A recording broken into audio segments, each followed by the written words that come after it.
வணக்கம் நண்பர்களே. YouTube channel நேயர்கள் அனைவருக்கும் எங்கள் கனிவான வணக்கத்தை தெரிவித்துக் கொள்கிறேன்.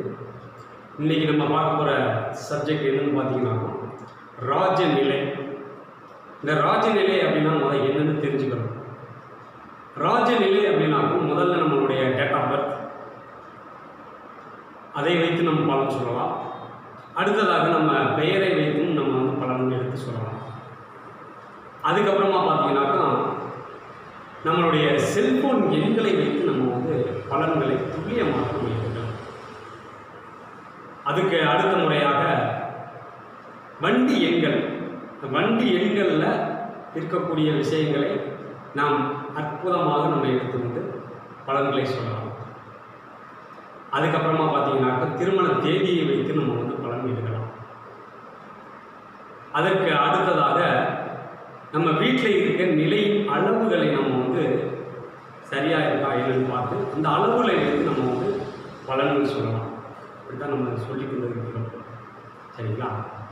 இப்போ இந்த செல்ஃபோன் எண்களை வைத்து எப்படி பலன் எடுப்பது அப்படின்றத நம்ம பார்ப்போம். முதல்ல இப்போ செல்ஃபோன் எண்களில் மொத்தம் 10 நம்பர்கள் வரும்.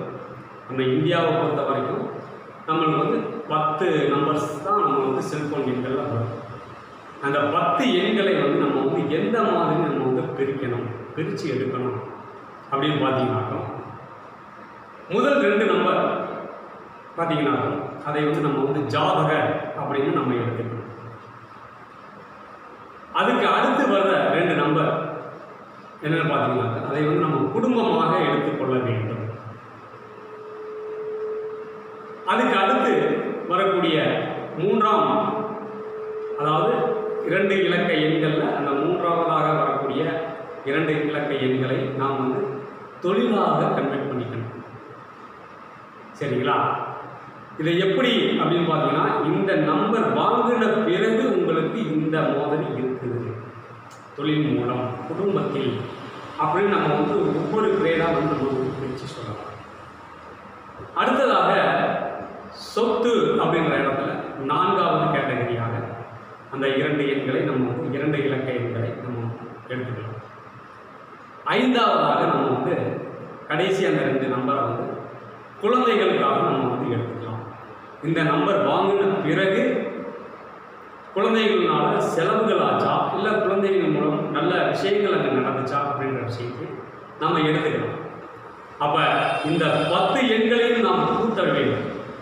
இந்த 10 எண்களையும் நாம் கூட்டி அது டோட்டல் என்ன வருது அப்படின்னு பார்த்தீங்கன்னா அதுதான் அந்த நம்பர் வாங்கினதுக்கு பிறகு உண்டான பலன்கள். சரிங்களா? அப்போ இந்த எண்களை நாம் சரியான முறையில் பயன்படுத்த வேண்டும். எப்படிங்க சார் அந்த எண்கள் நம்ம எப்படி எடுக்கிறது அப்படின்னு பார்த்தீங்கன்னா இதை நீங்களாகவே எடுக்க முடியாது, கொஞ்சம் சிரமப்படணும். அதாவது ரொம்ப நம்ம அஸ்ட்ராலஜிக்குள்ளே இருக்கிறவங்களே எடுக்கிறதுக்கு கொஞ்சம் திணறுவாங்க.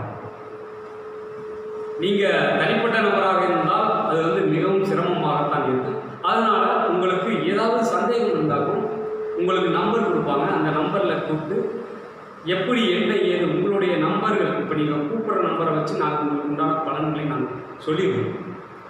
அதுக்கப்புறம் நீங்கள் அதுக்கு நம்ம மாற்றலாமா வேண்டாமா அப்படின்ற விஷயத்தை நீங்கள் எடுத்து அதுக்கப்புறம் நீங்கள் மாற்றணும் அப்படின்னு பார்த்தீங்கன்னா நீங்கள் இருக்கிற இடத்துலையே உங்களுக்கு நம்பர்கள் எடுத்து கொடுக்கப்படும். நீங்கள் எந்த ஊரில் இருக்கிறீங்களோ அந்த இடத்துலையே நீங்கள் நம்பர்களை நான் செலக்ட் பண்ணி உங்களுக்கு கொடுத்துருவோம். அதை நீங்கள் எடுத்துக்கொள்ளலாம். சரிங்களா? அதுக்கு அடுத்ததாக வண்டி எண்கள்.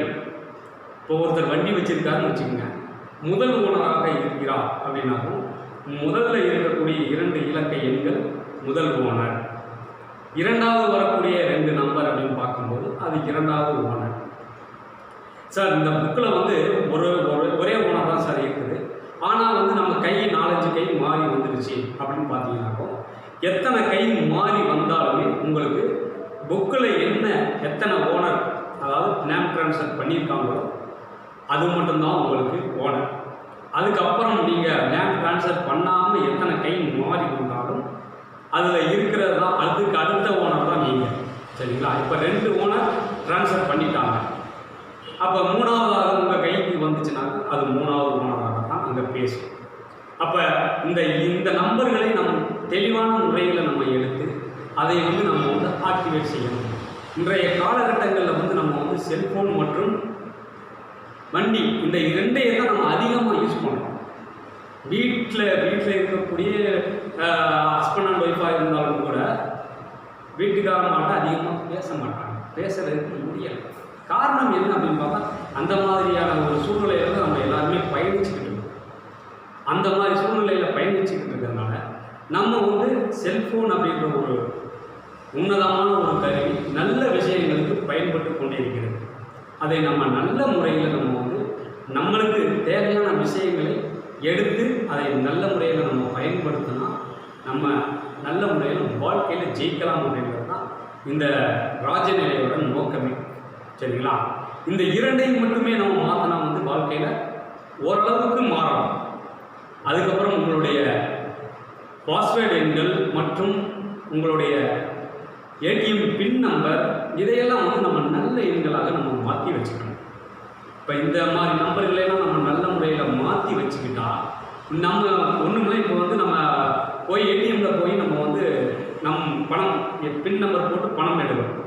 அங்கே நல்ல எண்களாக இருந்து நம்ம போட்டு எடுக்கும்போது அது நல்ல விஷயங்களுக்கு யூஸ் பண்ணலாம். இதுவே அந்த நம்பர்கள் நம்ம போடக்கூடிய பின் நம்பர் அப்படின்ற நம்பர் அங்கே சரியில்லை, டோட்டல் பிரச்சனையாக இருக்குது, உள்ளேயும் பிரச்சனையாக இருக்குது அப்படின்னா அதன் ரீதியான பிரச்சனைகளை அங்கே சந்தித்தே தீரது. ஒவ்வொருத்தங்க பணம் எடுத்துகிட்டு வருவாங்க, எடுத்துகிட்டு வந்து வச்சு ஒரு நாள் கூட இருக்காது, மறுநாள் எல்லாம் காலியாகிடும். இந்த மாதிரி விஷயங்கள்லாம் நாங்கள் எடுத்து உங்களுக்கு வந்து பலன்கள் கொடுத்து கொண்டு இருக்கிறோம். ஒருத்தர் பின் நம்பர் சொன்னால் இந்த மாதிரி இருக்கும் அப்படின்ற விஷயத்தை நம்ம எடுத்து சொல்கிறோம். ஒருத்தருடைய வாழ்க்கை பிரச்சனை, வாழ்க்கை துணையோடு பிரச்சனையாக இருக்குது அப்படின்னு பார்த்தீங்கன்னாக்கும் அவர்களுடைய அதாவது கல்யாண தேதி, அதாவது வெட்டிங் டே என்னைக்கு அவங்களுடைய வெட்டிங் டே கல்யாணம் செஞ்சாலோ அந்த நாட்களை எடுத்து நம்ம வந்து இந்த மாதிரி இருக்கும் அப்படின்ற ஒரு விஷயத்தை நாம் அழகாக சொல்லி கொண்டு இருக்கோம். இதுக்கெல்லாம் தீர்வு இருக்குது அப்படின்னு பார்த்தீங்கன்னா தீர்வுகள் இருக்குது. அதாவது ஈஸியான சொல்யூஷன் தான் நாங்கள் சொல்லிகிட்டு இருக்கிறோம். அதனால் நீங்கள் எந்த ஒரு இதையும் நீங்கள் நினைக்க தேவையில்லை. அதனால் உங்களுக்கு ஏதாவது சந்தேகமாக இருந்தாலும் டிஸ்கிரிப்ஷனில் உங்களுக்கு நம்பர்கள் வரும். அந்த நம்பர்களுக்கு கூப்பிட்டு நீங்கள் உங்களுடைய சந்தேகங்களை பூர்த்தி செஞ்சு கொள்ளலாம். சரிங்களா? அடுத்ததாக உங்களுடைய டேட் ஆஃப் பர்த் மெயின் அதுதான். உங்களுடைய டேட் ஆஃப் பர்த் அதுதான் உங்களுடைய விதியை தீர்மானிக்கக்கூடிய அந்த விதி. உங்களுடைய டேட் ஆஃப் பர்த் அப்படின்னு பார்க்கும்போது முதல் தேதி என்பது நீங்கள் பிறக்கும் போது உங்களுடைய குடும்பம் இருந்த நிலவரம். அடுத்ததாக மந்த் அப்படின்னு பார்க்கும்போது உங்களுக்கு வரக்கூடிய மனையார், அதாவது மனைவி அல்லது கணவர் எப்படி இருப்பாங்க அப்படின்ற ஒரு விஷயத்தை நம்ம அழகாக எடுக்கலாம். டோட்டல் அப்படின்னு பார்க்கும்போது உங்களுடைய விதி கொடுப்பனை எப்படி இருக்கும் என்ற விஷயத்தை நாம் அழகாக எடுத்து சொல்லலாம். சார் விதி கெட்டு போச்சு, என்ன சார் பண்ண முடியும்? விதி கெட்டாலும் நம்ம மதியை வந்து நம்ம வந்து சரியான முறையில் பயன்படுத்தலாம், நம்ம வாழ்க்கையில் ஜெயிக்கலாம். சரிங்களா? இன்றைய கால சூழ்நிலையில் வந்து நம்மளுக்கு வந்து விதி என்பதை எப்போதுக்கு வந்து விதி கெட்டு தான் இருக்கும், ஆனால் நல்லா வாழ்ந்துட்டு இருப்பாங்க. என்ன காரணம் அப்படின்னு நம்ம பார்க்கும்போது அங்கே வந்து மதி நல்லா செயல்பட்டு கொண்டு இருக்கும். அவங்க வச்சிருக்கக்கூடிய ஒவ்வொரு விஷயங்களும் நல்ல விஷயங்களாக இருக்கும். அப்போ அந்த நல்ல விஷயங்களை நாம் உபயோகப்படுத்த நம்மளுக்கு நல்ல விஷயம் நம்மளை தேடி கொண்டு வரும். சரிங்களா? இது மாதிரி அடுத்து நல்ல ஒரு பதிவில் சந்திப்போம். அதுவரை உங்களிடமிருந்து விடைபெறுவது திருப்பூரிலிருந்து ஜோதிட ஆச்சாரியா பாலமுருகேஸ்வர். நன்றி, வணக்கம்.